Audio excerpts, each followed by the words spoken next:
What we want to do is, how do we teach everybody how to have a decent elevator speech on what we do that's going to rattle the chairs in somebody's attic, that actually aligns, it's neuro-linguistic programming, that aligns with what they need to hear in words they need to hear.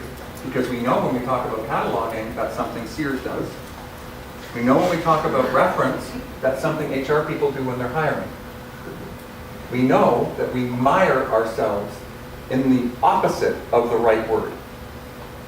So, we did an interactive editor process where we put a bunch of words up and had these top-level executives say, does that word work for me or not? So when you look here, this word is positive, this word is really got me, this I believe you could do. This word is, you could find something better. And this word sucks. So, culture of continuous learning, knowledge sharing, innovative technology to get.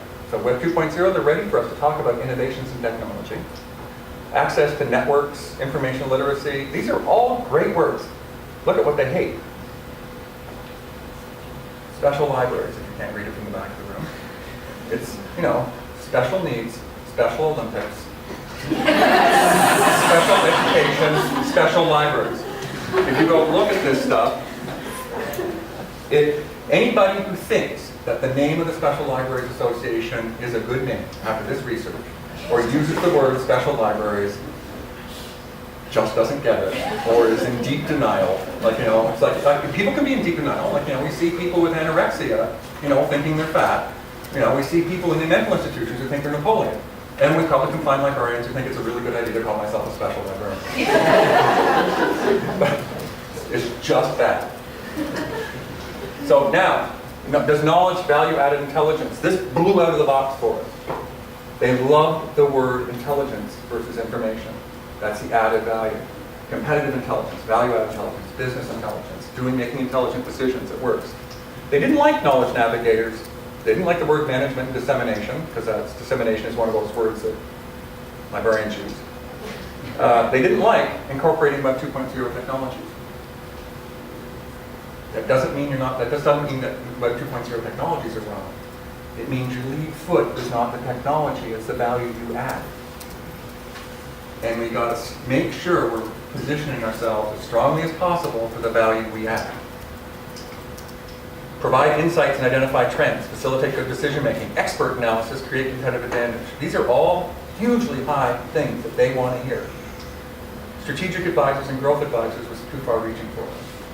They felt we weren't ready as a group, because that's their job, to be the growth advisor. They didn't see us as positioned for growth. The next one is develop leadership skills, achieve professional success, anticipate industry trends. All work. That's all intelligent stuff they felt was infinitely important for the organizations they were in. And it's a broad range of organizations. Special Library Association sucks. Knowledge sharing, collaboration, enhances. They were ready to have us participate in the ownership of the networking opportunities for the partnerships that the organizations were developing. Sorry, there was one other there. Collegiality they didn't like. That's something they felt they owned. As a word. Advocates and sets best practices. Promotes members as critical assets. This is what works. So we did some stuff, some response style sessions. Now if I show you this, you can see the green line is, this is not want to get into it. We took a bunch of dial sessions, and I'm going to, hopefully this won't move. I'm going to go in and show you, this is a video, and online in YouTube, if you do SLA alignment as a search, you'll find 12 videos. On this video, you'll see a green line and a red line. You'll be able to tell one is a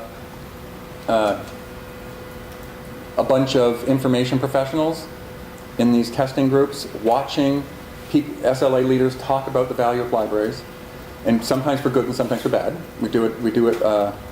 Doesn't mean we were believing what we're doing, but it's Ann Caputo, Gloria Zamora, Janice LaChance, me, and then we put ourselves out there to say things so that we could test what was happening.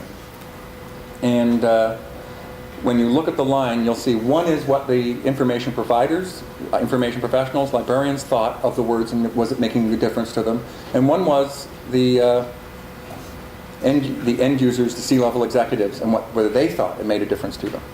So These people are trained to understand the value of information, to choose the right source, to be critical in their examination of that and rigorous in their subject expertise and in their search expertise.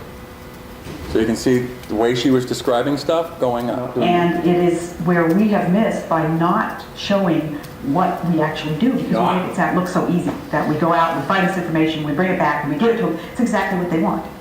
And I think that because information centers are always an easy target, that you can see how much money it costs to put these books on the shelf, to buy these journals. The subcontractor on this project was the same contractor who worked with both the Obama and McCain campaigns, for Obama to choose the word change and hope, and for McCain to choose the word maverick instead of insane. If you have a great salesperson, you don't want them sitting around doing research on a potential client. You want them to be out there talking to people, networking, making their sales. So who do they need to give them the information, the knowledge that they have to be successful? Somebody who knows this business. Did you see the gap there between what information professionals thought was our promise and what the end users thought was our promise? Massively statistically significant gap. We can have more confidence in what we do. What we have now is these dial sessions, which you might have seen on CNN during the debates where they're saying, what do women and men think differently of stuff? What we found was we needed to promote versus defend value-driven benefits. We have a very defensive position in librarianship and we have to stop. Every time the dial testing went down, we have hundreds of these videos, so I'm put up a few. As soon as we get defensive, it works against us. We have to never say no, never say not, never start from, well, this is what is there. We need to say that knowledge is the bridge between information and action, because people care about action. We need to talk about evolution, not revolution. And we have the sweet spot is appealing to corporate executives. And we found that L word, there's no problem with the librarian library term. None at all, other than it's a glass box. It's very limiting.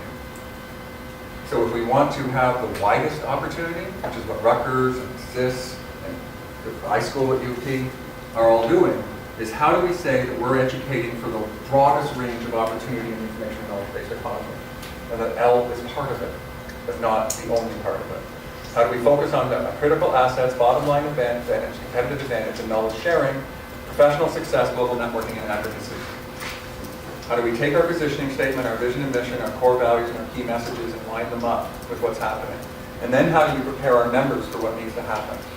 So you'll know Helen Blowers with what she says, thankfully, is a little, my thanks, inspiration from me, is we now have gotten, I think it's up to about 80,000 library workers worldwide through the 23 things. You can go take it on the SLA website as well. We're in 5 continents, 60 countries, 18 languages. It's self-paced learning, but you can learn 23 things in 15 minutes a day in 9 weeks. And at the end of that, we've got people who can do podcasts, and I have people coming up to me with tears in their eyes, saying, I thought I was 50 and I couldn't learn anymore, and now I can't. I am perfectly capable of dealing with some of the stuff. And some of my colleagues in my age group, not so many of the students here, but some of my colleagues believed that they were done, cooked, stick a thermometer in. And they now know they're not, and that we are capable of retreading an entire population of information professionals to actually prepare for this economy. And they're perfectly ready for it. Our careers have seasons. How do we build mentoring between the newbies and the people who have legacy work to pass back? You know, all these people here may have wonderful technology skills in a management course from their library school. But you know, you don't know how to do a performance. If anybody saw my first performance review, I'm surprised that person didn't commit suicide. You just don't know how to do performance reviews well until you've done a few of them. That management and leadership and those skills are something you do through practice. That's why we call it the practice of librarianship. On the other hand, at the other end here, there's a lot of people who don't have as deeply integrated skills on technology as they might need. So I think we're at a unique opportunity in librarianship to have cross-generational, intergenerational mentoring.